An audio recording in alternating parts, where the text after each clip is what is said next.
کہ تم کوچ کرنے سے پہلے پہلے اس لشکر کا ہراول دستہ اس ٹیلے کے پیچھے سے نمودار ہوتا ہوا دیکھ لوگے۔ اس کی باتیں سن کر مکی لشکر کے حوصلے پست ہو گئے، عزائم ڈھیلے پڑ گئے۔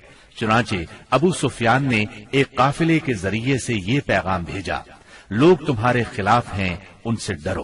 یہ پیغام انہوں نے اس لیے بھیجا کہ مسلمان ان کی طرف نہ آئیں۔ جہاں تک مسلمانوں کا تعلق ہے، اس دھمکی کا ان پر کوئی اثر نہ ہوا۔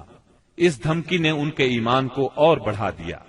اللہ تعالی سورہ آل عمران کی آیت 173 میں فرماتے ہیں، اس نے ان کے ایمان کو اور بڑھا دیا اور انہوں نے کہا اللہ ہمارے لیے کافی ہے اور وہ بہترین کارساز ہے۔ آگے سورہ آل عمران آیت 174 میں فرمایا، چنانچہ وہ اللہ کی نعمت اور فضل کے ساتھ پلٹے، انہیں کسی برائی نے نہ چھوا اور انہوں نے اللہ کی رضامندی کی پیروی کی اور اللہ بڑے فضل والا ہے۔ اس سال یعنی 3 ہجری میں سیدنا حسن رضی اللہ عنہ پیدا ہوئے۔ نبی کریم صلی اللہ علیہ وسلم نے سیدنا عمر فاروق رضی اللہ عنہ کی بیٹی سیدہ حفصہ رضی اللہ عنہا سے نکاح کیا۔ سیدہ زینب بنت خزیمہ رضی اللہ عنہا سے بھی نکاح فرمایا، لیکن یہ چند ماہ زندہ رہیں۔ وراثت کا قانون بھی اسی سال نازل ہوا۔ مشرکہ سے نکاح مسلمانوں کے لیے اب تک جائز تھا، اسی سال حرام قرار پایا۔ احد میں مسلمانوں کو جو وقتی شکست اٹھانا پڑی، اس کے اثرات اچھے نہیں نکلے۔ دشمن دلیر ہو گئے اور وہ کھل کر مد مقابل آ گئے، اور کئی واقعات ایسے پیش آئے جو مسلمانوں کے حق میں بہتر نہیں تھے۔ یہاں ہم ان واقعات کا ذکر کرتے ہیں۔ ازل اور قارہ قبائل کے کچھ لوگ رسول اللہ صلی اللہ علیہ وسلم کے پاس آئے اور درخواست کی، اے اللہ کے رسول، ہمارے ہاں اسلام کا چرچا ہے لیکن دین سکھانے والا کوئی نہیں، لہٰذا آپ ہمیں دین سکھانے اور قرآن پڑھانے کے لیے کچھ لوگوں کو بھیج دیں۔ نبی اکرم صلی اللہ علیہ وسلم نے ان کی درخواست سن کر اپنے 10 صحابہ کو سیدنا عاصم بن ثابت رضی اللہ عنہ کی امارت میں روانہ فرمایا۔ جب یہ لوگ رجی کے مقام پر پہنچے تو ان لوگوں نے غداری کی اور قبیلہ حذیل کی ایک شاخ بنو لحیان کو ان پر چڑھا لائے۔ ان کے قریباً 100 تیر اندازوں نے انہیں ایک ٹیلے پر گھیر لیا، پھر انہیں یہ عہد و پیمان دیا کہ اگر وہ لڑے بغیر نیچے اتر آئیں تو وہ انہیں قتل نہیں کریں گے۔ ان کی بات سن کر سیدنا عاصم رضی اللہ عنہ نے اترنے سے انکار کر دیا اور اپنے ساتھیوں کے ساتھ مل کر جنگ شروع کر دی۔ اس طرح اس جنگ میں 7 صحابہ شہید ہو گئے، 3 باقی رہ گئے۔ کفار نے پھر وہی عہد دیا، چنانچہ وہ تینوں ٹیلے سے اتر آئے، مگر کفار نے بد عہدی کی اور انہیں باندھ لیا۔ اس پر ان میں سے ایک نے کہا، یہ تمہاری پہلی بد عہدی ہے، میں تم لوگوں کے ساتھ نہیں جاؤں گا۔ کفار نے انہیں قتل کر دیا اور باقی 2 کو مکے لے چلے۔ مکے لے جا کر ان دونوں کو بیچ دیا۔ یہ دونوں خبیب بن عدی اور زید بن دسنہ رضی اللہ عنہما تھے۔ سیدنا خبیب رضی اللہ عنہ نے غزوہ بدر میں حارث بن عامر بن نوفل کو قتل کیا تھا، لہذا انہیں کچھ عرصے تک قید میں رکھ کر تنعیم لے جایا گیا اور قتل کر دیا گیا۔ انہوں نے قتل سے پہلے 2 رکعت نماز ادا کی اور ان پر بد دعا کی، پھر چند اشعار پڑھے۔ ان میں سے 2 یہ ہیں، میں مسلمان مارا جاؤں تو مجھے کچھ پرواہ نہیں کہ اللہ کی راہ میں کس پہلو پر قتل ہوتا ہوں، اور یہ تو اللہ کی ذات کے لیے ہے، اور اگر وہ چاہے تو بوٹی بوٹی کیے ہوئے اعضاء کے جوڑ جوڑ میں برکت عطا کر دے۔ اس کے بعد ابو سفیان نے خبیب رضی اللہ عنہ سے کہا، کیا تمہیں یہ بات پسند ہے کہ تمہارے بدلے محمد ہمارے قبضے میں ہوتے اور ہم ان کی گردن مارتے اور تم اپنے اہل و عیال میں ہوتے؟ جواب میں انہوں نے فرمایا، اللہ کی قسم، مجھے تو یہ بھی گوارا نہیں کہ میں اپنے اہل و عیال میں ہوتا اور اس کے بدلے میں محمد صلی اللہ علیہ وسلم کو جہاں آپ ہوں وہاں کوئی کانٹا چبھ جاتا اور وہ آپ کو تکلیف دیتا۔ یعنی میں تو اپنی جان بچانے کے بدلے میں انہیں کانٹا چبھنے کے برابر بھی تکلیف دینا گوارا نہیں کرتا۔ اور پھر اچانک حارث بن عامر کے بیٹے نے انہیں باپ کے بدلے میں قتل کر دیا۔ اب رہ گئے زید بن دسنہ، انہوں نے غزوہ بدر میں امیہ بن محرز کو قتل کیا تھا، چنانچہ انہیں اس کے بیٹے صفوان بن امیہ نے خرید کر قتل کیا۔ بعض کتب میں یوں ہے کہ یہ گفتگو ابو سفیان اور سیدنا خبیب رضی اللہ عنہ کے درمیان نہیں ہوئی تھی، بلکہ زید بن دسنہ سے ہوئی تھی۔ سیدنا عاصم بن ثابت رضی اللہ عنہ کی شہادت کے بعد قریش نے ان کا سر کاٹ لانے کے لیے اپنے کچھ لوگوں کو بھیجا۔ جب یہ لوگ لاش کے پاس پہنچے تو اللہ نے ان کی حفاظت کے لیے بھیڑوں کا جھنڈ بھیج دیا۔ ان بھیڑوں نے کفار کو ان کے نزدیک نہیں پھٹکنے دیا۔ دراصل سیدنا عاصم رضی اللہ عنہ نے شہادت سے پہلے یہ دعا کی تھی، اے اللہ یہ کفار میری لاش کو نہ چھونے پائیں۔ سو اللہ نے ان کی دعا قبول فرمائی اور لاش کی حفاظت کے لیے بھیڑوں کو بھیج دیا۔ سیدنا عمر رضی اللہ عنہ کو اس واقعے کی خبر ہوئی تو فرمایا کرتے تھے کہ اللہ مومن بندے کی حفاظت اس کی وفات کے بعد بھی کرتا ہے جیسے اس کی زندگی میں کرتا ہے۔ انہی دنوں اس قسم کا سانحہ بیر معونہ پر پیش آیا۔ یہ واقعہ رجی والے واقعے سے کہیں زیادہ المناک تھا۔ اس کا خلاصہ یہ ہے کہ ابو برا عامر بن مالک مدینہ طیبہ میں آیا اور خدمت نبوی میں حاضر ہوا۔ یہ ملائب الاسنہ کے لقب سے مشہور تھا۔ اس کا مطلب ہے نیزوں سے کھیلنے والا۔ آپ نے اسے اسلام کی دعوت دی، اس نے اسلام قبول نہ کیا، لیکن دوری بھی اختیار نہ کی، اور یہ امید ظاہر کی کہ اگر اہل نجد کے پاس تبلیغ کے لیے آدمی بھیج دیے جائیں تو وہ اسلام قبول کر لیں گے۔ اس نے یہ بھی کہا کہ آپ جن لوگوں کو بھیجیں گے وہ میری پناہ میں ہوں گے۔ چنانچہ رسول اللہ صلی اللہ علیہ وسلم نے 70 صحابہ کی جماعت اس کے ساتھ کر دی۔ یہ 70 کے 70 قرآن کے حافظ اور قاری تھے۔ انہوں نے بیر معونہ پر پڑاؤ ڈالا۔ سیدنا حرام بن ملحان رضی اللہ عنہ رسول اللہ صلی اللہ علیہ وسلم کا خط لے کر قبیلے کے سردار اللہ کے دشمن عامر بن طفیل کے پاس گئے۔ اس نے خط پڑھنے کی بجائے اپنے ایک آدمی کو اشارہ کیا کہ انہیں قتل کر دے۔ اس نے کمر کی طرف سے نیزے کا وار کیا، نیزہ آر پار ہو گیا۔ وہ یہ کہتے ہوئے گرے، رب کعبہ کی قسم میں کامیاب ہو گیا۔ پھر اس بدطینت نے فوراً ہی باقی صحابہ پر حملہ کرنے کے لیے بنو عامر کو آواز دی۔ وہ لوگ اس لیے نہ آئے کہ ابو برا عامر بن مالک نے مسلمانوں کو پناہ دی تھی۔ انہوں نے اس کی آواز پر کان نہ دھرے، چنانچہ اس نے بنو سلیم کو آواز دی۔ بنو سلیم اور اس کی چند شاخوں ریل، زکوان اور اسیہ نے آ کر صحابہ کرام رضی اللہ عنہم کا محاصرہ کر لیا اور سب کو شہید کر ڈالا۔ صرف کعب بن زید اور عمرو بن امیہ زمری رضی اللہ عنہما بچ رہے۔ کعب بن زید تو زخمی تھے، ان لوگوں نے انہیں مردہ خیال کیا، چنانچہ انہیں بعد میں شہداء کے درمیان سے اٹھا لیا گیا۔ وہ زندہ رہے اور غزوہ خندق میں شہید ہوئے۔ عمرو بن امیہ زمری منذر بن عقبہ کے ساتھ اونٹ چرانے کے لیے گئے ہوئے تھے۔ انہوں نے پڑاؤ کی جگہ پر پرندوں کو منڈلاتے دیکھا تو بھانپ گئے کہ کوئی سانحہ ہو گیا ہے۔ فوراً وہاں پہنچے۔ حالات دیکھ کر منذر بن عقبہ نے ان دشمنوں سے لڑ کر شہید ہونے کا فیصلہ کیا۔ چنانچہ وہ ان سے لڑے اور لڑتے لڑتے شہید ہو گئے۔ عمرو بن امیہ کو قید کر لیا گیا۔ جب عامر بن طفیل کو بتایا کہ ان کا تعلق قبیلہ مزر سے ہے تو عامر نے ان کی پیشانی کے بال کٹوا کر اپنی ماں کی طرف سے انہیں آزاد کر دیا۔ اس کی ماں نے ایک گردن آزاد کرنے کی منت مانی تھی۔ عمرو بن امیہ رضی اللہ عنہ مدینہ منورہ کی طرف روانہ ہوئے۔ راستے میں قرقرہ نامی ایک مقام پر پہنچے تو بنو کلاب کے 2 آدمی ملے۔ عمرو بن امیہ رضی اللہ عنہ نے انہیں دشمن کے آدمی خیال کیا اور قتل کر دیا، حالانکہ ان کے پاس رسول اللہ صلی اللہ علیہ وسلم کی طرف سے عہد موجود تھا۔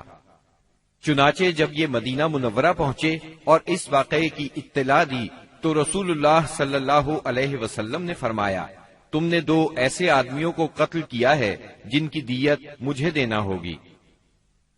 اللہ کے رسول صلی اللہ علیہ وسلم کو واقعہ رجی اور بئر معونہ سے بہت رنج پہنچا۔ یہ دونوں حادثے ایک ہی مہینے یعنی صفر 4 ہجری میں پیش آئے تھے، اور کہا جاتا ہے کہ دونوں حادثات کی خبر آپ کو ایک ہی رات میں پہنچی تھی۔ آپ نے ان قاتلوں پر 30 دن تک نماز فجر میں بد دعا فرمائی، یہاں تک کہ اللہ نے ان شہداء کی طرف سے یہ پیغام نازل کیا، ہماری قوم کو ہماری طرف سے یہ بات پہنچا دیں کہ ہم اپنے رب سے ملے تو وہ ہم سے راضی ہے اور ہم اس سے راضی ہیں۔ اس کے بعد آپ نے قنوت ترک کر دی۔ عمرو بن امیہ زمری رضی اللہ عنہ نے جب واپس آ کر بنو کلاب کے 2 آدمیوں کے قتل کی اطلاع دی تو رسول اللہ صلی اللہ علیہ وسلم چند صحابہ کے ساتھ بنو نذیر کے پاس تشریف لے گئے تاکہ معاہدے کے مطابق دونوں مقتولین کی دیت میں مدد کریں۔ انہوں نے آپ سے کہا، ابو القاسم، ہم ایسا ہی کریں گے، آپ تشریف رکھیے، ہم آپ کی ضرورت پوری کیے دیتے ہیں۔ ان لوگوں نے آپ کو ایک دیوار کے نیچے بٹھایا، آپ دیوار سے ٹیک لگا کر بیٹھ گئے۔ ادھر یہود جمع ہوئے، ان پر شیطان سوار تھا۔ انہوں نے باہم مشورہ کیا اور کہا، ہم میں سے کون ہے جو اس بھاری پتھر کو اوپر لے جا کر آپ کے سر پر گرا دے؟ اس پر ایک بدبخت ترین یہودی عمرو بن جہاش اٹھا، اس نے کہا، یہ کام میں کروں گا۔ پھر اس نے پتھر اٹھایا اور اس کو اوپر کی طرف لے چلا۔ ادھر سیدنا جبرائیل علیہ السلام نے آ کر نبی صلی اللہ علیہ وسلم کو ان کے ارادے کی خبر کر دی، چنانچہ آپ تیزی سے اٹھے اور مدینہ منورہ چلے آئے۔ بعد میں صحابہ رضی اللہ عنہم بھی آپ سے آ ملے، آپ نے انہیں سازش سے آگاہ فرمایا۔ اس واقعے پر نبی کریم صلی اللہ علیہ وسلم نے محمد بن مسلمہ رضی اللہ عنہ کو بنو نذیر کے پاس بھیجا۔ ان کے ذریعے سے آپ نے یہود کو پیغام دیا، تم لوگ مدینے سے نکل جاؤ، اب تم یہاں نہیں رہ سکتے، تمہیں 10 دن کی مہلت ہے، اس کے بعد جو یہاں نظر آیا اس کی گردن مار دی جائے گی۔ رسول اللہ صلی اللہ علیہ وسلم کے اس فرمان پر یہودیوں نے وہاں سے چلنے کی تیاری شروع کر دی، لیکن اسی دوران میں رئیس المنافقین عبداللہ بن ابی نے انہیں کہلا بھیجا، ڈٹ جاؤ اور یہاں سے نکلنے سے انکار کر دو، میرے ساتھ 2000 جنگجو ہیں، وہ تمہارے ساتھ تمہارے قلعوں میں داخل ہوں گے اور تمہاری حفاظت کی خاطر جان دے دیں گے، اور بنو قریظہ اور بنو غطفان بھی تمہاری مدد کریں گے۔ اس کا پیغام سن کر یہود نے اپنے اندر قوت اور مضبوطی محسوس کی اور رسول اللہ صلی اللہ علیہ وسلم سے کہلا بھیجا کہ ہم یہاں سے نہیں جائیں گے، آپ جو کر سکتے ہیں کر لیں۔ یہ سن کر رسول اللہ صلی اللہ علیہ وسلم نے کہا، اللہ اکبر۔ صحابہ رضی اللہ عنہم نے بھی مل کر کہا، اللہ اکبر۔ نبی صلی اللہ علیہ وسلم نے مدینہ منورہ کا انتظام سیدنا ابن ام مکتوم رضی اللہ عنہ کو سونپا اور جھنڈا سیدنا علی رضی اللہ عنہ کو مرحمت فرما کر بنو نذیر کے علاقے کا رخ کیا۔ وہاں پہنچ کر ان کا محاصرہ کر لیا۔ انہوں نے بھی اپنے قلعوں اور گڑھیوں میں پناہ لے لی اور اسلامی لشکر پر تیر اور پتھر برسانے لگے۔ نبی صلی اللہ علیہ وسلم نے دیکھا کہ کھجور کے درخت اور باغات ان کے لیے ڈھال بنے ہوئے ہیں، چنانچہ آپ نے ان کو کاٹ دینے اور جلا دینے کا حکم فرمایا۔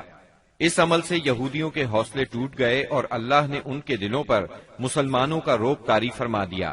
چنانچہ 6 روز بعد یا ایک دوسری روایت کے مطابق 15 روز بعد انہوں نے اس شرط پر ہتھیار ڈال دیے کہ وہ مدینہ منورہ سے جلا وطن ہو جائیں گے۔ اس موقع پر بنو قریظہ بھی ان سے الگ تھلگ رہے۔ منافقین کے سردار اور ان کے حلیفوں نے بھی وعدہ خلافی کی اور ان کی مدد کو نہ آئے۔ رسول اللہ صلی اللہ علیہ وسلم نے انہیں اجازت دی کہ وہ ہتھیاروں کے سوا جو ساز و سامان چاہیں لے جا سکتے ہیں، چنانچہ ان سے جو کچھ ہو سکا لے گئے، یہاں تک کہ دروازے، کھڑکیاں، کھوٹیاں اور چھتوں کی کڑیاں تک لے گئے۔ اللہ تعالی سورۃ الحشر کی آیت 2 میں اس بارے میں فرماتے ہیں، وہ اپنے ہاتھوں اور اہل ایمان کے ہاتھوں اپنے گھر برباد کر رہے تھے، پس اے اہل بصیرت عبرت پکڑو۔ اس جلا وطنی کے بعد ان کی اکثریت اور بڑے لوگوں نے خیبر میں قیام کیا۔ ان کا ایک چھوٹا گروہ ملک شام جا بسا۔ رسول اللہ صلی اللہ علیہ وسلم نے ان کی زمین اور علاقہ خاص مہاجرین اولین میں تقسیم فرما دیا۔ صرف 2 انصاری صحابہ ابو دجانہ اور سہل بن حنیف رضی اللہ عنہما کو ان کی تنگ دستی کے سبب اس میں سے عطا فرمایا۔ اس کے علاوہ آپ اسی میں سے اپنی ازواج مطہرات کا سال بھر کا خرچ نکالتے تھے۔ اس کے بعد جو کچھ بچتا اسے جہاد کی تیاری کے لیے ہتھیاروں اور گھوڑوں کی خریداری میں صرف فرماتے تھے۔ آپ نے ان کے پاس سے 50 خود اور 300 تلواریں بھی پائیں۔ ابو سفیان نے احد میں اعلان کیا تھا کہ اگلے سال جنگ ہوگی، چنانچہ شعبان 4 ہجری کی آمد پر رسول اللہ صلی اللہ علیہ وسلم نے اس کے اعلان کے مطابق بدر کا رخ کیا۔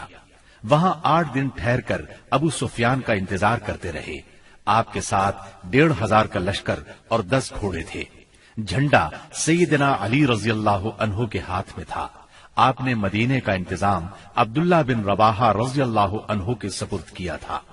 دوسری طرف ابو سفیان بھی 2000 کا لشکر لے کر روانہ ہوا، جس میں 50 سوار تھے۔ مر الزہران پہنچ کر مجنہ نام کے مشہور چشمے پر پڑاؤ ڈالا، لیکن شروع ہی سے ان پر رعب سا طاری تھا۔ واپسی کے بہانے سوچنے لگا۔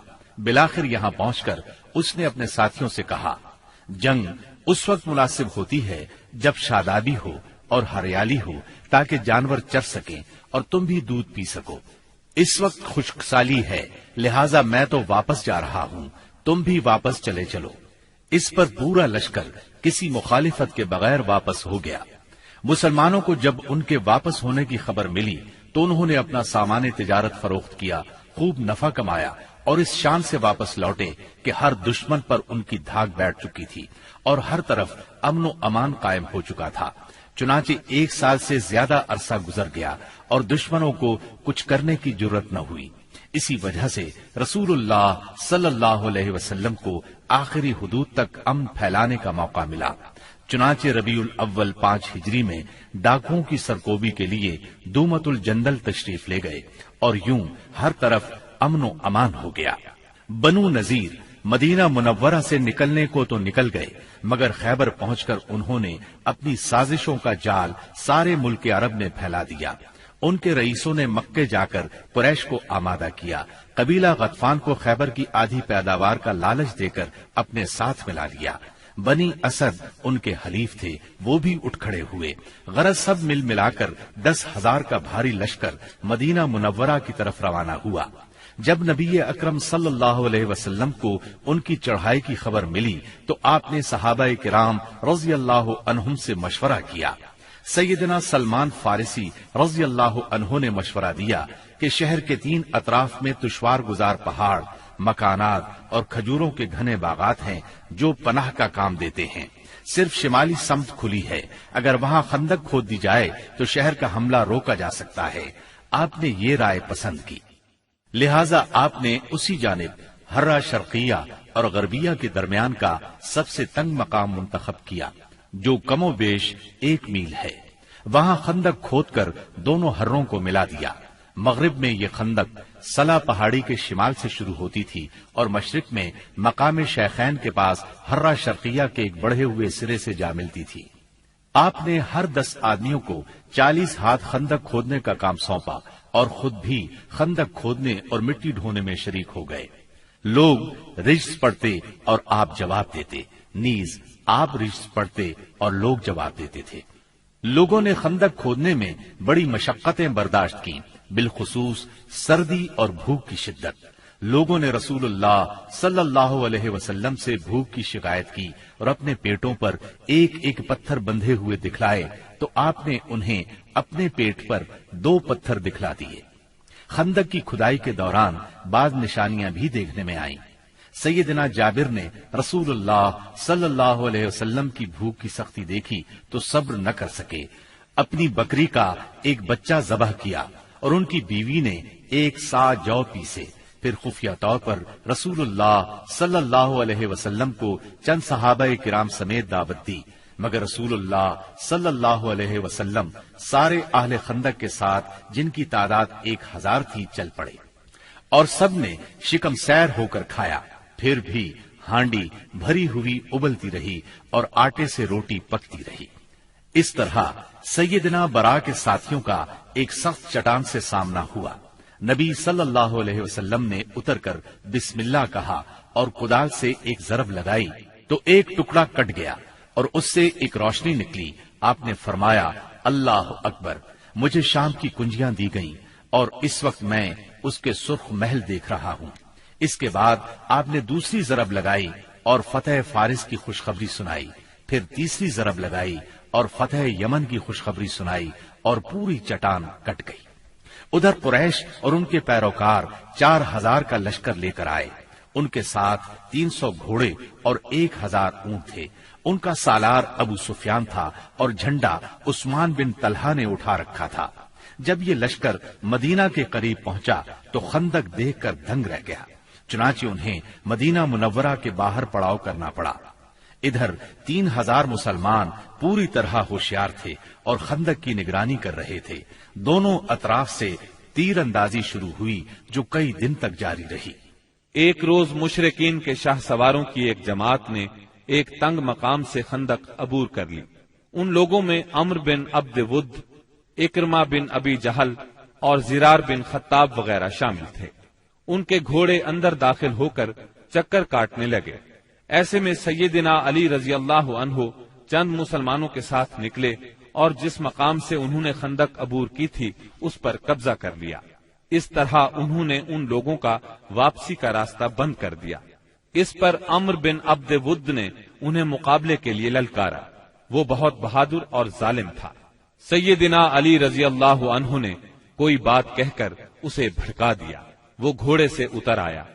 اب دونوں نے ایک دوسرے پر بڑھ چڑھ کر وار کیے۔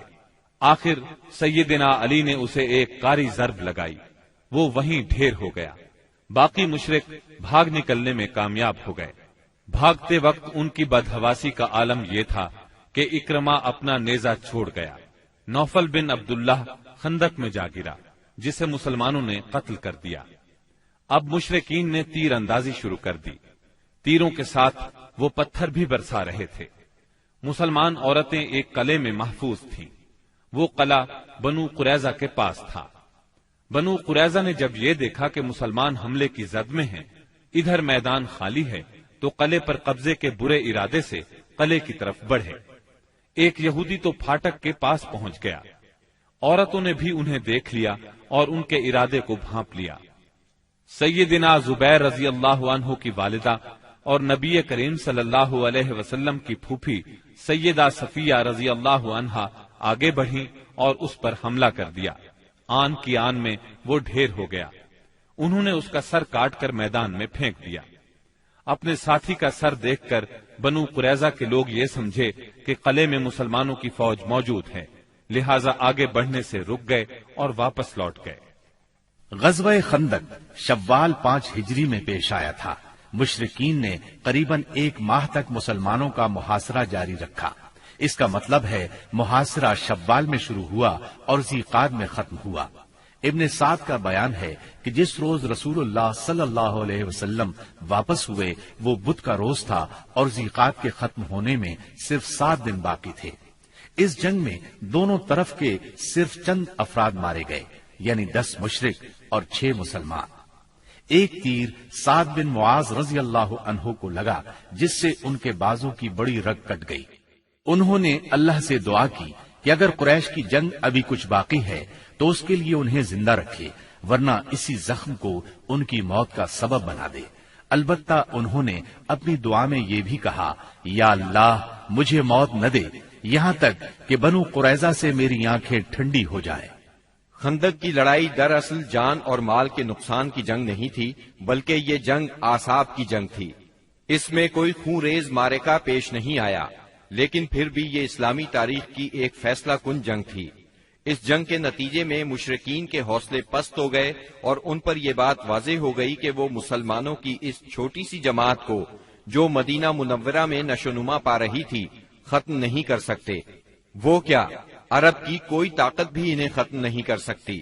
اس خیال کی وجہ یہ تھی کہ غزوہ خندق میں مشرکین بڑی طاقت، ساز و سامان اور بھاری تعداد کے ساتھ آئے تھے۔ اس وقت اس سے بڑی طاقت فراہم کرنا عربوں کے بس کی بات نہیں تھی، اس لیے رسول اللہ صلی اللہ علیہ وسلم نے احزاب سے واپسی کے بعد فرمایا، الآن نغزوهم ولا يغزونا نحن نسير إليهم۔ اب ہم ان پر چڑھائی کریں گے، وہ ہم پر چڑھائی نہیں کریں گے، اب ہمارا لشکر ان کی طرف جائے گا۔ نبی اکرم صلی اللہ علیہ وسلم غزوہ خندق سے واپس آنے کے بعد ابھی ہتھیار اور کپڑے اتار کر ام سلمہ رضی اللہ عنہا کے گھر میں غسل کر کے فارغ ہی ہوئے تھے کہ جبرائیل علیہ السلام تشریف لے آئے اور بنو قریظہ کی طرف نکلنے کا حکم دیتے ہوئے فرمایا، میں آگے آگے جا رہا ہوں، ان قلعوں میں زلزلہ برپا کروں گا اور ان کے دلوں میں روب ڈالوں گا۔ یہ کہہ کر وہ فرشتوں کے ساتھ روانہ ہو گئے۔ ادھر رسول اللہ صلی اللہ علیہ وسلم نے لوگوں میں منادی کرائی کہ جو شخص سن رہا ہے اور اطاعت پر قائم ہے وہ عصر کی نماز بنو قریظہ میں پڑھے۔ اس کے بعد آپ نے مدینہ منورہ کا انتظام ابن ام مکتوم رضی اللہ عنہ کو سونپا اور سیدنا علی رضی اللہ عنہ کو جنگ کا علم دے کر ہراول دستے کے طور پر ایک جماعت کے ساتھ آگے روانہ فرمایا۔ بنو قریظہ نے انہیں دیکھا تو نبی کریم صلی اللہ علیہ وسلم کو برا بھلا کہنے لگے، مذاق اڑانے لگے۔ ادھر اعلان سن کر مسلمان بھی جھٹ پٹ تیار ہوئے اور نکل پڑے۔ بعض لوگ ابھی راستے میں تھے کہ عصر کا وقت ہو گیا، چنانچہ کچھ لوگوں نے وہیں نماز پڑھ لی اور کچھ نے بنو قریظہ پہنچ کر نماز پڑھی۔ رسول اللہ صلی اللہ علیہ وسلم بھی مہاجرین اور انصار کے ساتھ نکلے۔ آپ نے بنو قریظہ کے دیار میں پہنچ کر انا نامی کنویں پر پڑاؤ ڈالا۔ اللہ تعالیٰ نے بنو قریظہ کے دلوں پر ایسا روب طاری کیا کہ وہ اپنے قلعوں اور گڑھیوں سے نکل ہی نہ سکے، انہیں لڑائی کی جرت نہ ہوئی۔ مسلمانوں نے بھی سختی سے محاصرہ جاری رکھا۔ جب یہود نے دیکھا کہ محاصرہ طول پکڑتا جا رہا ہے تو چاہا کہ اپنے بعض مسلمان حلیفوں سے مشورہ کریں، چنانچہ انہوں نے رسول اللہ صلی اللہ علیہ وسلم سے درخواست کی کہ وہ ابو لبابہ کو بھیج دیں تاکہ ان سے مشورہ کر لیا جائے۔ آپ نے ابو لبابہ کو بھیج دیا۔ انہیں دیکھ کر مرد حضرات ان کی طرف دوڑ پڑے، عورتیں اور بچے ان کے سامنے دھاڑے مار کر رونے لگے۔ اس کیفیت کو دیکھ کر ابو لبابہ رضی اللہ عنہ پر رقت طاری ہو گئی۔ اس پر یہود نے کہا، کیا آپ مناسب سمجھتے ہیں کہ ہم محمد صلی اللہ علیہ وسلم کے فیصلے پر ہتھیار ڈال دیں؟ انہوں نے کہا، ہاں یہی کرنا چاہیے۔ ساتھ ہی انہوں نے ہاتھ سے اپنے حلق کی طرف اشارہ کیا۔ اس کا مطلب یہ تھا کہ ذبح کر دیے جاؤ گے۔ تاہم انہیں فوراً ہی احساس ہوا کہ یہ اشارہ کر کے انہوں نے اللہ اور اس کے رسول صلی اللہ علیہ وسلم سے خیانت کی ہے۔ چنانچہ وہاں سے واپس لوٹے تو سیدھے مسجد نبوی میں پہنچے، خود کو ایک ستون سے باندھ لیا اور قسم کھائی، اب مجھے اللہ کے رسول صلی اللہ علیہ وسلم ہی اپنے ہاتھ مبارک سے کھولیں گے۔ رسول اللہ صلی اللہ علیہ وسلم کو اس کی اطلاع ہوئی تو آپ نے فرمایا، اگر وہ میرے پاس آ گئے ہوتے تو میں ان کے لیے مغفرت کی دعا کر دیتا، لیکن جب وہ یہ کام کر بیٹھے ہیں تو ہم بھی انہیں چھوڑے رکھیں گے یہاں تک کہ اللہ ہی ان کے بارے میں فیصلہ فرما دے۔ ادھر محاصرے نے مزید طول پکڑا تو بنو قریظہ کے حوصلے بالکل پست ہو گئے۔ چنانچہ 25 روز کے بعد انہوں نے اپنے آپ کو رسول اللہ صلی اللہ علیہ وسلم کے حوالے کر دیا اور کہا، آپ ہمارے بارے میں جو فیصلہ مناسب سمجھیں وہ کریں۔ آپ نے مردوں کو باندھ لیا، عورتوں اور بچوں کو علیحدہ کر لیا۔ اس پر قبیلہ اوس کے لوگوں نے عرض کیا، یہ ہمارے حلیف ہیں، ان پر رحم فرمائیں، جس طرح خزرج کے حلیفوں بنو قینقاع پر احسان فرمایا تھا۔ آپ نے فرمایا، کیا آپ لوگ اس بات پر راضی ہیں کہ آپ کے بارے میں آپ ہی کا ایک آدمی فیصلہ کر دے؟ انہوں نے کہا، کیوں نہیں، ہمیں یہ بات منظور ہے۔ آپ نے سیدنا سعد بن معاذ رضی اللہ عنہ کو بلوا بھیجا۔ انہیں غزوہ خندق میں زخم لگا تھا، اس کی وجہ سے وہ مدینہ منورہ میں تھے۔ انہیں گدھے پر سوار کر کے لایا گیا۔ جب یہ رسول اللہ صلی اللہ علیہ وسلم کے قریب پہنچے تو آپ نے فرمایا، اپنے سردار کی طرف اٹھو۔ چنانچہ یہ لوگ اٹھ کر ان کے استقبال کے لیے گئے۔ انہیں دونوں طرف سے گھیر لیا اور کہنے لگے، سعد، اپنے حلیفوں کے بارے میں حسن سلوک کیجیے گا۔ سیدنا سعد رضی اللہ عنہ خاموش تھے، انہوں نے ان کی بات کا کوئی جواب نہ دیا۔ جب لوگوں نے بہت زور دیا تو بولے، اب وقت آ گیا ہے سعد کو اللہ تعالی کے بارے میں کسی ملامت کرنے والے کی ملامت کی پرواہ نہیں۔ یہ سن کر بعض لوگ وہیں سے مدینہ منورہ کی طرف پلٹ آئے اور قیدیوں کی موت کا اعلان کر دیا۔ جب سیدنا سعد رضی اللہ عنہ اترے اور انہیں بتایا گیا کہ بنو قریظہ ان کی ثالثی پر رضامند ہیں تو انہوں نے فیصلہ سنایا، مردوں کو قتل کر دیا جائے، عورتوں اور بچوں کو قیدی بنا لیا جائے اور اموال تقسیم کر دیے جائیں۔ رسول اللہ صلی اللہ علیہ وسلم نے فرمایا، تم نے ان کے بارے میں وہی فیصلہ کیا ہے جو 7 آسمانوں کے اوپر سے اللہ تعالی کا فیصلہ ہے۔ یہ فیصلہ یہودی شریعت کے مطابق تھا، بلکہ ان کی شریعت کے فیصلے کے مقابلے میں زیادہ رحم اور نرمی پر مبنی تھا۔ سیدنا سعد رضی اللہ عنہ کے اس فیصلے کے بعد بنو قریظہ کو مدینہ منورہ لایا گیا اور بنو نجار کی ایک عورت کے گھر میں قید کر دیا گیا۔ یہ حارث کی بیٹی تھی۔ اس کے بعد مدینہ منورہ کے بازار میں خندقیں کھودی گئیں، پھر انہیں ایک ایک گروہ کر کے لے جایا گیا اور ان خندقوں میں ان کی گردنیں ماری گئیں۔ ان کی تعداد 400 کے قریب تھی۔ یہ بھی کہا جاتا ہے کہ 6 اور 700 کے درمیان تھی۔ انہی کے ساتھ بنو نذیر کا سردار حیی بن اخطب بھی مارا گیا۔ یہ یہود کے ان 20 سرداروں میں سے تھا جنہوں نے قریش اور غطفان کو غزوہ احزاب کے لیے تیار کیا تھا۔ پھر بنو قریظہ کے پاس آ کر انہیں عہد شکنی پر اکسایا تھا، یہاں تک کہ انہوں نے مسلمانوں کی زندگی کے مشکل ترین اوقات میں ان کے ساتھ غداری کی تھی، اور غداری کرتے وقت حیی بن اخطب سے یہ شرط لگائی تھی کہ یہ بھی ان کے ساتھ رہے گا اور جو حشر ان کا ہوگا وہی اس کا بھی ہوگا۔ چنانچہ محاصرہ ختم ہونے اور ہتھیار ڈال دینے کے بعد یہ بھی ان کے ساتھ قتل کر دیا گیا۔ جب بنو قریظہ کا کام تمام ہو گیا تو بندہ صالح سیدنا سعد بن معاذ رضی اللہ عنہ کی دعا قبول ہو گئی۔ وہ مسجد نبوی کے ایک خیمے میں تھے تاکہ نبی صلی اللہ علیہ وسلم قریب ہی سے ان کی عیادت کر لیا کریں۔ ایک دن ان کے اوپر سے ایک بکری گزر گئی، اس سے ان کا زخم تازہ ہو گیا اور ہنسلی کی ہڈی کے پاس سے خون بہ نکلا۔ اس قدر خون جاری ہوا کہ ان کی موت واقع ہو گئی۔ ان کا جنازہ مسلمانوں کے ساتھ ساتھ فرشتوں نے بھی اٹھایا اور ان کی موت پر رحمان کا عرش لرز اٹھا۔ ادھر ابو لبابہ رضی اللہ عنہ پر 6 راتیں گزر چکی تھیں۔ نماز کے لیے ان کی بیوی انہیں کھول دیتی تھی، اس کے بعد وہ پھر خود کو ستون سے باندھ لیتے تھے۔ آخر سیدہ ام سلمہ رضی اللہ عنہا کے گھر میں ان کی توبہ نازل ہوئی۔ سیدہ ام سلمہ رضی اللہ عنہا نے انہیں بشارت دی تو لوگ انہیں کھولنے کے لیے دوڑ پڑے، لیکن انہوں نے ان سب کو روک دیا اور کہا، رسول اللہ صلی اللہ علیہ وسلم کے سوا مجھے کوئی نہ کھولے۔ آخر نبی کریم صلی اللہ علیہ وسلم نماز فجر کے لیے نکلے تو انہیں کھول دیا۔ غزوہ بنو قریظہ کے بعد مسلمانوں نے اور کئی فوجی کاروائیاں انجام دی۔ ان میں اہم کاروائیاں یہ ہیں: سمامہ بن اسال نبی صلی اللہ علیہ وسلم کو اور آپ کے لائے ہوئے دین کو سخت ناپسند کرتے تھے، چنانچہ محرم 6 ہجری میں مسیلمہ کذاب کے حکم سے بھیس بدل کر نبی صلی اللہ علیہ وسلم کو قتل کرنے نکلے۔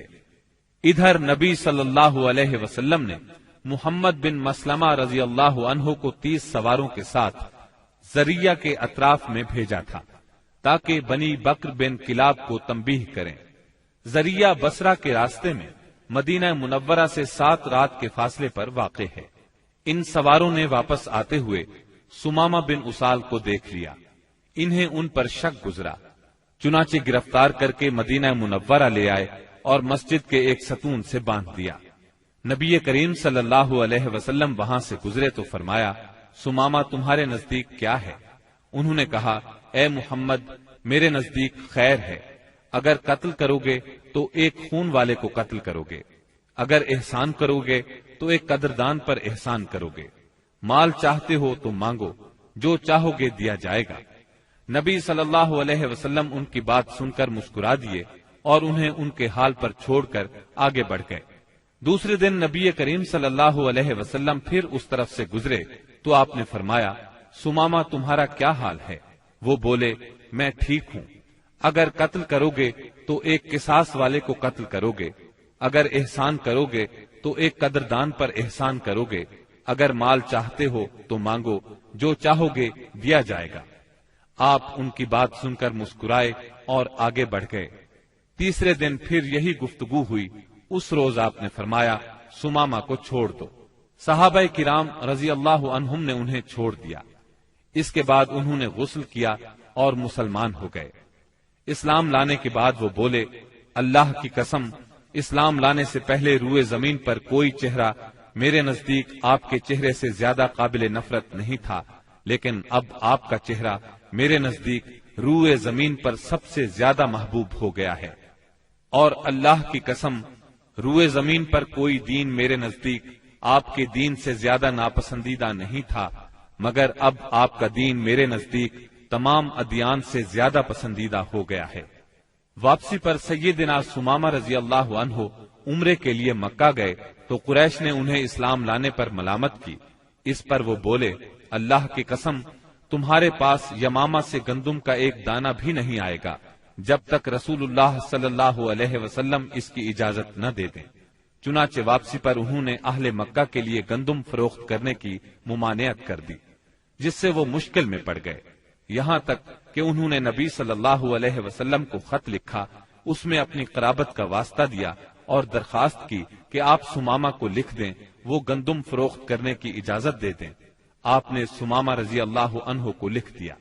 بنو لہیان وہی ہیں جنہوں نے رجی کے مقام پر دھوکے سے 8 صحابہ کرام رضی اللہ عنہم کو شہید کیا تھا اور 2 کو اہل مکہ کے ہاتھوں فروخت کر دیا تھا، جہاں وہ بے دردی سے شہید کر دیے گئے تھے۔ یہ لوگ حجاز کے بہت اندر عصفان کی حدود میں آباد تھے، اسی لیے نبی صلی اللہ علیہ وسلم نے ان سے انتقام لینے میں قدر تاخیر سے کام لیا۔ جب کفار کے مختلف گروہوں میں پھوٹ پڑ گئی اور آپ دشمنوں سے کسی قدر مطمئن ہو گئے تو آپ نے مدینہ منورہ کا انتظام ابن ام مکتوم رضی اللہ عنہ کو سونپ کر 200 صحابہ اور 20 گھوڑوں کے ساتھ ربیع الاول 6 ہجری میں بنو لہیان کا رخ کیا اور یلغار کرتے ہوئے بطن غران تک پہنچ گئے۔ یہ امج اور عصفان کے درمیان بطن غران نامی ایک وادی ہے اور اسی جگہ آپ کے صحابہ کرام رضی اللہ عنہم کو شہید کیا گیا تھا۔ آپ نے ان کے لیے دعائے رحمت کی، 2 روز تک یہیں قیام فرمایا۔ ادھر بنو لہیان کو آپ کی آمد کی خبر مل گئی، وہ پہاڑوں کی طرف بھاگ گئے، ان کا کوئی آدمی ہاتھ نہ آ سکا۔ پھر آپ نے عصفان کا قصد کیا اور وہاں سے 10 سواروں کا دستہ آگے بھیجا تاکہ قریش ان کی آمد کا حال سن کر مرعوب ہو جائے۔ اس دستے نے قراء الغمیم تک کا چکر لگایا۔ اس کے بعد آپ کل 14 دن مدینہ منورہ سے باہر گزار کر واپس مدینے لوٹ آئے۔ جمادی الاولیٰ 6 ہجری میں رسول اللہ صلی اللہ علیہ وسلم نے سیدنا زید بن حارثہ رضی اللہ عنہ کو 170 سواروں کے ساتھ عیس کی جانب روانہ فرمایا۔ انہیں روانہ کرنے کا مقصد یہ تھا کہ وہ شام سے آنے والے ایک قریشی قافلے کو پکڑیں۔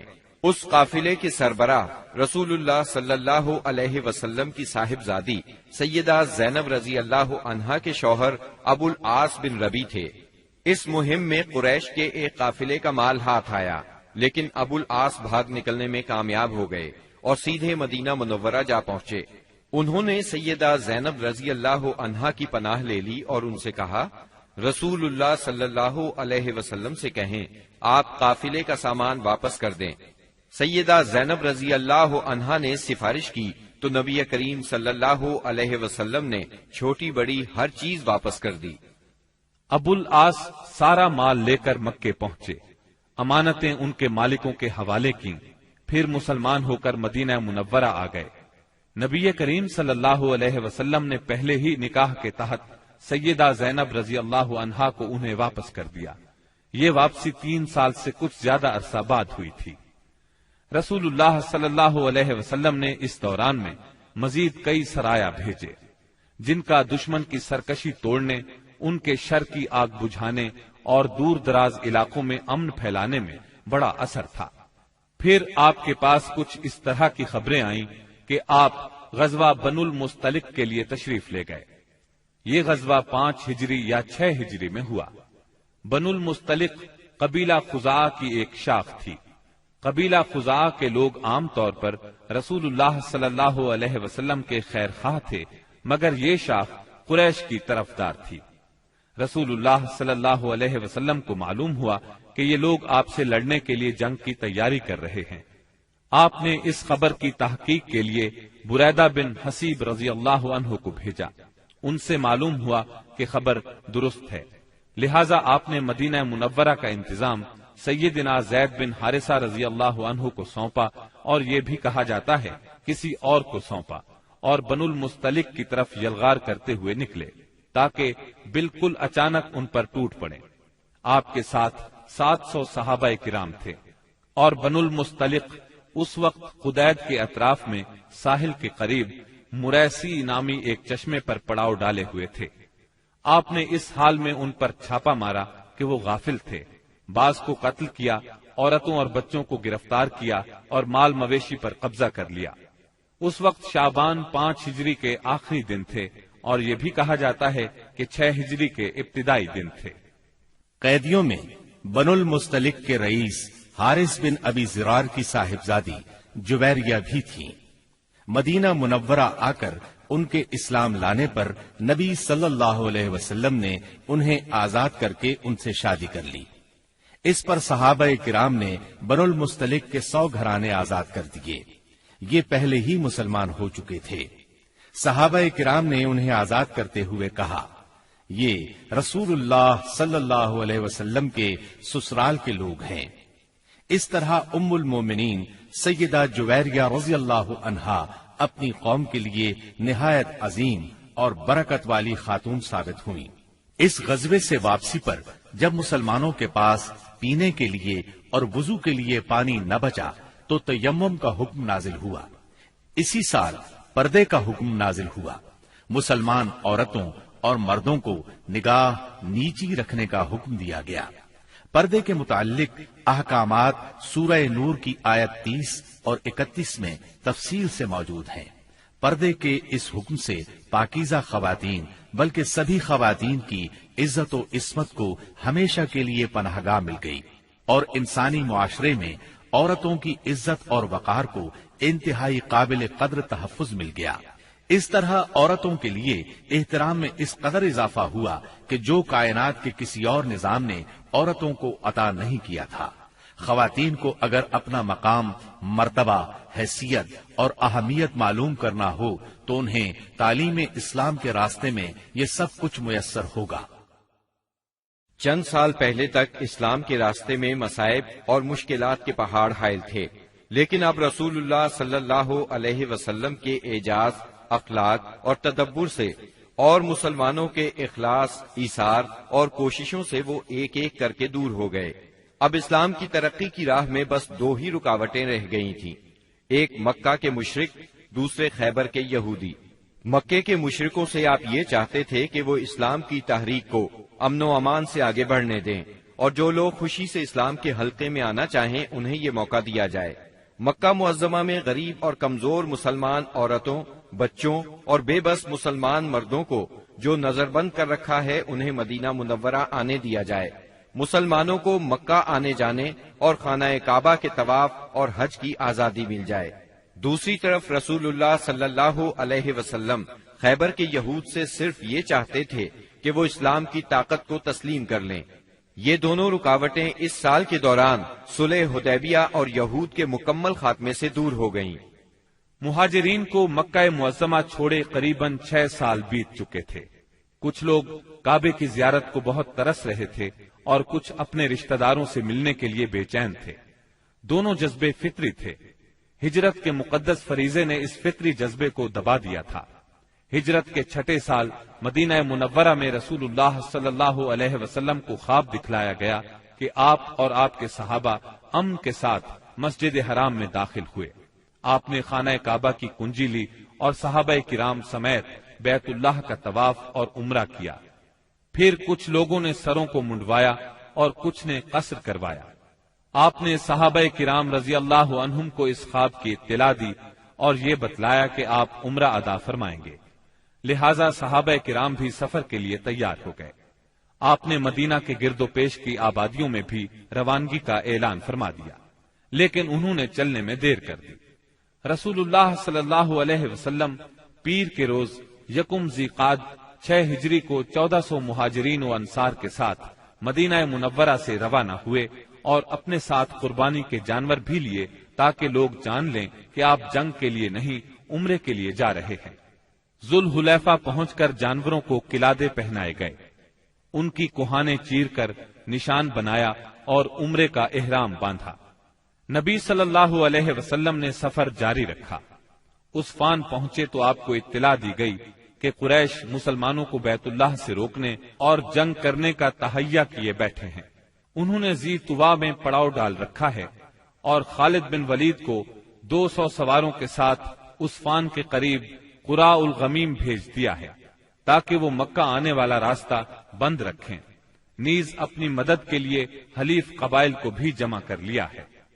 اس پر رسول اللہ صلی اللہ علیہ وسلم نے صحابہ کرام سے مشورہ کیا کہ کیا کریں۔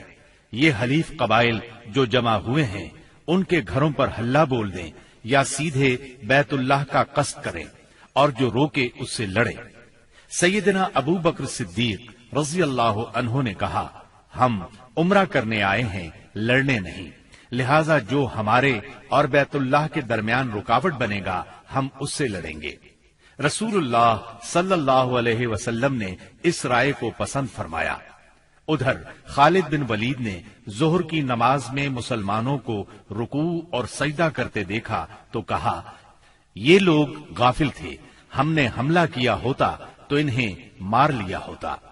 پھر انہوں نے طے کیا کہ عصر کی نماز کے دوران حملہ کریں گے، لیکن اللہ نے ظہر اور عصر کے درمیان صلاۃ خوف یعنی حالت جنگ میں نماز کا حکم نازل فرمایا۔ اس حکم میں وضاحت کی گئی کہ اس حالت میں مسلمان نماز کس طرح ادا کریں۔ اس طرح خالد بن ولید کے ہاتھ سے یہ موقع بھی جاتا رہا۔ پھر رسول اللہ صلی اللہ علیہ وسلم نے اس راستے کو چھوڑ کر ایک دوسرا راستہ اختیار کیا اور مکے سے نیچے داہنے ہاتھ چل کر سنیت المرار پہنچ گئے، جہاں سے حدیبیہ میں اترتے ہیں۔ وہاں پہنچے تو آپ کی اونٹنی بیٹھ گئی۔ لوگوں نے اسے اٹھانے کی کوشش کی تو بھی نہ اٹھی۔ اب لوگوں نے کہا، قصوا اڑ گئی ہے۔ اس پر آپ نے فرمایا، قصوا اڑی نہیں اور نہ یہ اس کی عادت ہے، بلکہ اسے اس ہستی نے روک رکھا ہے جس نے ہاتھی کو روک دیا تھا۔ پھر آپ نے فرمایا، اللہ کی قسم، یہ لوگ مجھ سے کسی بھی ایسے معاملے کا مطالبہ نہیں کریں گے جس میں اللہ کی حرمتوں کی تعظیم کر رہے ہوں، مگر میں اسے ضرور تسلیم کر لوں گا۔ اس کے بعد آپ نے اونٹنی کو ڈانٹا تو وہ اچھل کر کھڑی ہو گئی۔ پھر آپ نے آگے بڑھ کر حدیبیہ میں پڑاؤ ڈالا۔ اس کے بعد بدیل بن ورقہ خزائی خزاعہ کی ایک جماعت کے ساتھ آیا۔ یہ لوگ رسول اللہ صلی اللہ علیہ وسلم کے خیر خواہ تھے۔ اس نے بتایا کہ قریش آپ سے جنگ کرنے اور آپ کو بیت اللہ سے روکنے کا تہیہ کیے بیٹھے ہیں۔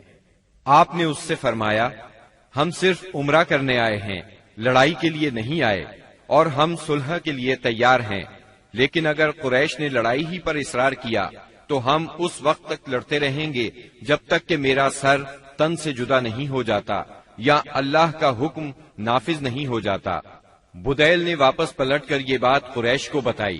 انہوں نے مکرز بن حفص کو بھیجا۔ آپ نے اس سے بھی وہی بات کہی جو بدیل سے کہی تھی۔ اس کے بعد قریش نے حلیف قبائل کے سردار حلیس بن علقمہ کو بھیجا۔ جب وہ نمودار ہوئے تو رسول اللہ صلی اللہ علیہ وسلم نے فرمایا، یہ شخص ایسی قوم سے تعلق رکھتا ہے جو قربانی کے جانوروں کا بہت احترام کرتی ہے، لہذا جانوروں کو کھڑا کر دو۔ صحابہ کرام نے جانوروں کو کھڑا کر دیا اور خود بھی لبیک پکارتے ہوئے اس کا استقبال کیا۔ اس نے یہ حالت دیکھی تو کہا، سبحان اللہ، ان لوگوں کو بیت اللہ سے روکنا ہرگز مناسب نہیں۔ بھلا یہ کیا کہ لخم، جزام اور حمیر کے لوگ تو حج کریں اور عبد المطلب کا بیٹا بیت اللہ سے روک دیا جائے۔ بیت اللہ کے رب کی قسم، قریش برباد ہوئے، یہ لوگ عمرہ کرنے آئے ہیں۔ قریش نے یہ بات سنی تو کہا، بیٹھ جاؤ، تم اعرابی ہو، تمہیں چال بازیوں کا علم نہیں۔ اس کے بعد قریش نے عروہ بن مسعود ثقفی کو بھیجا۔ اس نے آ کر بات کی۔ رسول اللہ صلی اللہ علیہ وسلم نے اس سے بھی وہی کہا جو بدیل سے کہا تھا۔ اس نے دربار نبوت کی کیفیت دیکھی تو دنگ رہ گیا۔ اس نے مکہ واپس جا کر کہا، میں نے قیصر و کسریٰ کے دربار دیکھے ہیں، مگر جیسے جانثار محمد بن عبداللہ کو ملے ہیں ان کی کوئی مثال نہیں۔ ان کے نبی جب وضو کرتے ہیں تو یہ لوگ وضو کا پانی زمین پر نہیں گرنے دیتے۔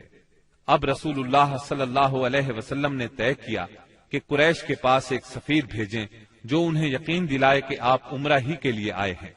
چنانچہ آپ نے سیدنا عثمان بن عفان رضی اللہ عنہ کو روانہ فرمایا اور انہیں یہ حکم بھی دیا کہ وہ مکہ کے کمزور مومن مردوں اور عورتوں کے پاس جا کر انہیں قریب ہی فتح کی بشارت سنائیں اور یہ بتلا دیں کہ اللہ تعالی اپنے دین کو مکہ میں ظاہر اور غالب کرنے والا ہے، یہاں تک کہ کسی کو ایمان چھپانے کی ضرورت نہیں ہوگی۔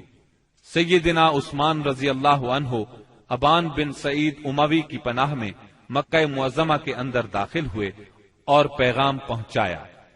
قریش نے سیدنا عثمان کو پیشکش کی کہ بیت اللہ کا طواف کر لیں۔ اس پر سیدنا عثمان رضی اللہ عنہ نے فرمایا، یہ کیسے ممکن ہے کہ رسول اللہ صلی اللہ علیہ وسلم کو تو بیت اللہ سے روک دیا جائے اور عثمان طواف کرے۔ پھر انہوں نے سیدنا عثمان رضی اللہ عنہ کو روک لیا۔ غالباً وہ چاہتے تھے کہ آپس میں مشورہ کر لیں، پھر جواب سمیت انہیں رخصت کریں، لیکن ان کے واپس پہنچنے میں دیر ہوئی تو مسلمانوں میں یہ افواہ پھیل گئی کہ انہیں قتل کر دیا گیا ہے۔ چونکہ قاصد کے قتل کا مطلب اعلان جنگ ہے، اس لیے رسول اللہ صلی اللہ علیہ وسلم نے فرمایا، ہم اس جگہ سے ٹل نہیں سکتے یہاں تک کہ ان لوگوں سے مارکہ آرائی نہ کر لیں۔ پھر آپ نے ایک درخت کے نیچے 1400 صحابہ کرام سے بیعت لی۔ صحابہ نے بڑی گرمجوشی کے ساتھ موت پر اور میدان سے نہ بھاگنے پر بیعت کی۔ اس موقع پر رسول اللہ صلی اللہ علیہ وسلم نے اپنا ایک ہاتھ دوسرے ہاتھ سے پکڑ کر فرمایا، یہ عثمان کا ہاتھ ہے۔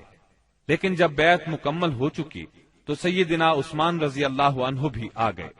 اللہ نے اس بیعت کی فضیلت میں سورۃ الفتح کی آیت 18 نازل فرمائی۔ یقیناً اللہ مومنین سے راضی ہوا جب وہ آپ سے درخت کے نیچے بیعت کر رہے تھے، اور یہیں سے اس کا نام بیعت رضوان مشہور ہوا۔ قریش نے اس بیعت کا حال سنا تو ان پر بڑا زبردست رعب طاری ہوا اور انہوں نے صلح کرنے کے لیے سہیل بن عمرو کو بھیجا۔ سہیل بن عمرو نے لمبی گفتگو کی۔ آخر کار یہ شرائط طے ہوئیں۔ نمبر 1، رسول اللہ صلی اللہ علیہ وسلم اس سال مکے میں داخل ہوئے بغیر لوٹ جائیں گے، اگلے سال مکے آئیں گے اور 3 روز قیام کریں گے۔ ان کے ساتھ کوئی ہتھیار نہیں ہوگا، صرف تلواریں ہوں گی، وہ بھی میان کے اندر۔ نمبر 2، فریقین میں 10 سال کے لیے جنگ بند رہے گی۔ نمبر 3، جو شخص محمد صلی اللہ علیہ وسلم کے عہد میں داخل ہونا چاہے داخل ہو سکتا ہے، اور جو قریش کے عہد میں داخل ہونا چاہے داخل ہو سکتا ہے۔ نمبر 4، قریش کا جو آدمی مسلمانوں کی پناہ میں جائے گا مسلمان اسے قریش کے حوالے کر دیں گے، لیکن مسلمانوں کا جو آدمی قریش کی پناہ میں آئے گا قریش اسے واپس نہیں کریں گے۔ نمبر 5، اس کے بعد آپ نے سیدنا علی رضی اللہ عنہ کو بلایا اور املا کرائی کہ لکھو بسم اللہ الرحمن الرحیم۔ اس پر سہیل بن عمرو نے کہا، ہم نہیں جانتے کہ رحمان کیا ہے، آپ بسمک اللہم لکھیں۔ رسول اللہ صلی اللہ علیہ وسلم نے انہیں یہی لکھنے کا حکم فرمایا۔ پھر آپ نے املا لکھوائی، یہ وہ بات ہے جس پر محمد رسول اللہ نے مصالحت کی ہے۔ اس پر سہیل نے کہا، اگر ہم جانتے کہ آپ اللہ کے رسول ہیں تو آپ کو پھر ہم نہ تو بیت اللہ سے روکتے اور نہ آپ سے جنگ کرتے، لہذا آپ محمد بن عبداللہ لکھوائیں۔ آپ نے فرمایا، میں اللہ کا رسول ہوں اگرچہ تم جھٹلاؤ۔ پھر آپ نے سیدنا علی رضی اللہ عنہ کو حکم فرمایا، لفظ رسول اللہ کو مٹا کر محمد بن عبداللہ لکھیں۔ سیدنا علی رضی اللہ عنہ نے مٹانا گوارا نہ کیا، اس لیے نبی کریم صلی اللہ علیہ وسلم نے خود اپنے دست مبارک سے مٹایا۔ پھر پوری دستاویز کے 2 نسخے لکھے گئے، ایک نسخہ قریش کے لیے، دوسرا مسلمانوں کے لیے۔ صلح نامہ حدیبیہ کی شرائط ظاہر میں بہت سخت تھی، اسی لیے بعض پرجوش مسلمانوں کو ان کے ماننے میں تأمل ہو رہا تھا، لیکن جب خود رسول اللہ صلی اللہ علیہ وسلم ان کو مان چکے تو پھر انکار کی جرت کون کرتا؟ اور پھر چند ہی دنوں بعد معلوم ہو گیا کہ یہ شرائط اسلام کے حق میں بے حد فائدہ مند تھی۔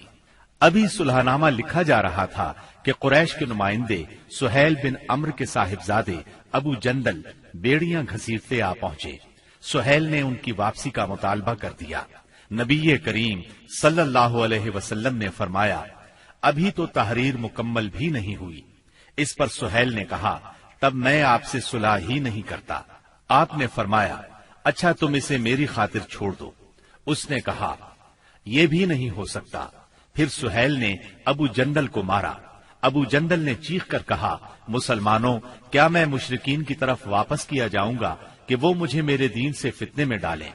اس پر اللہ کے رسول صلی اللہ علیہ وسلم نے فرمایا، صبر کرو اور ثواب کا باعث سمجھو۔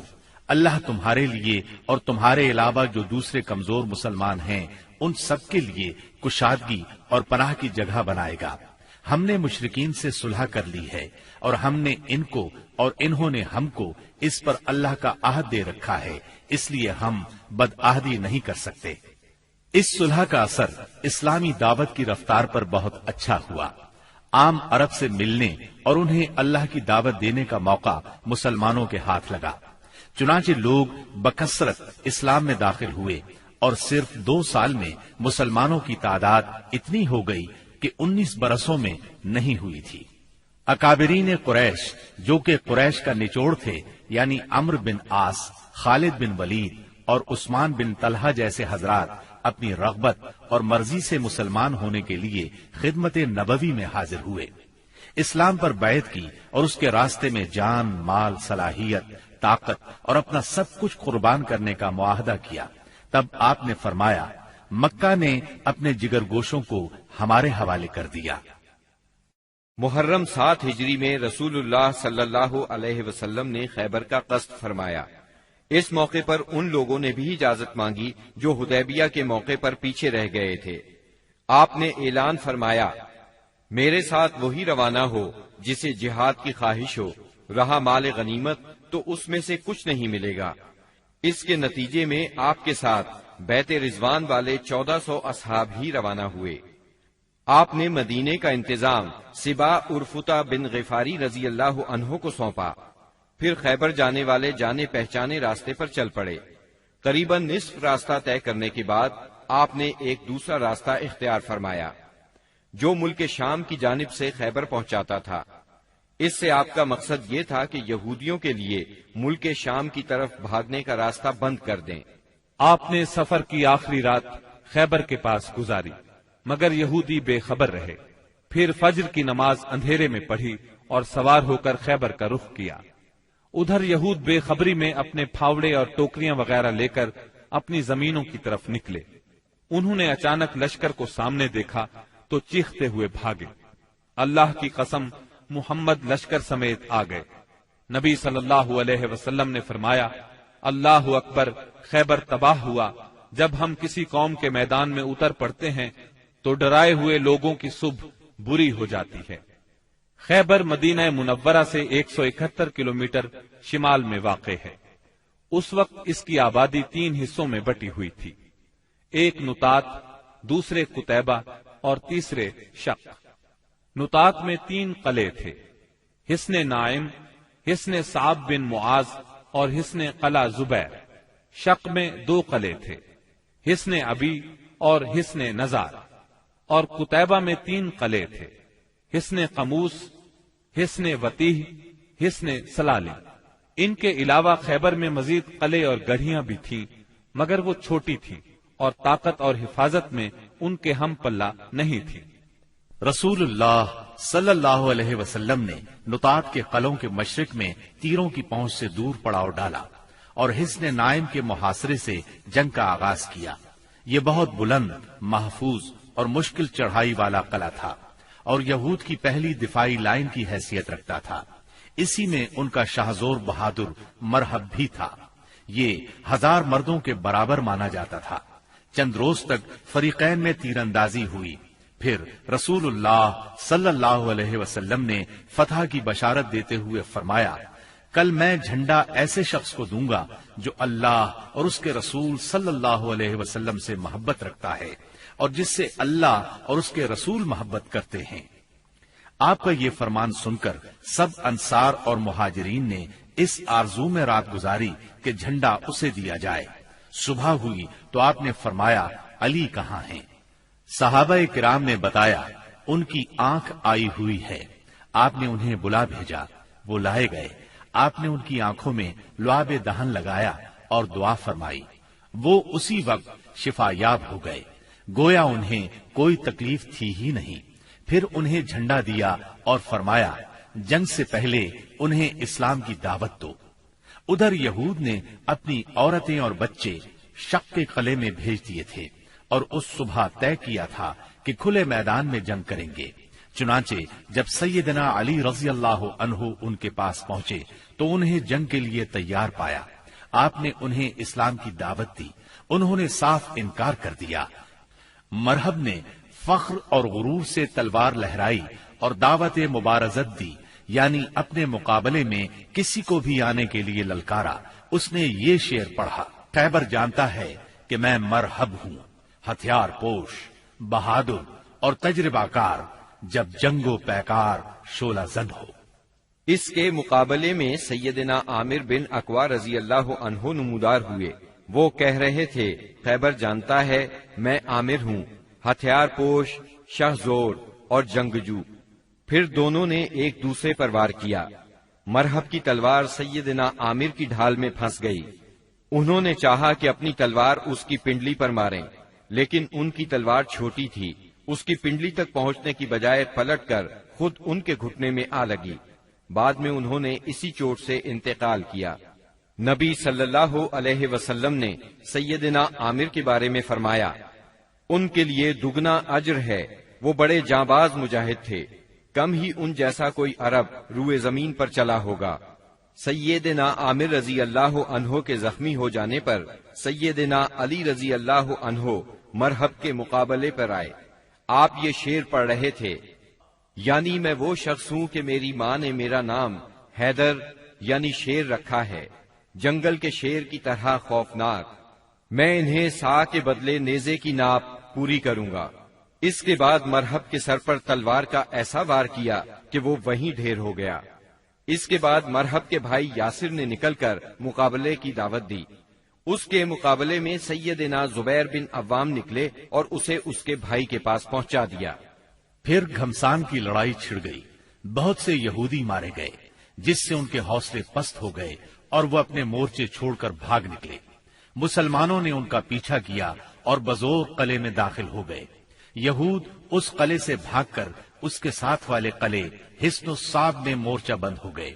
ادھر مسلمانوں کو قلعہ حصن نائم میں بہت سا غلہ، کھجوریں اور اسلحہ ملا۔ اس کے بعد مسلمانوں نے سیدنا حباب بن منذر رضی اللہ عنہ کی قیادت میں حصن صاب کا محاصرہ کر لیا۔ یہ محاصرہ 3 دن جاری رہا۔ Thanks for watching. Don't forget to like, comment, share and subscribe to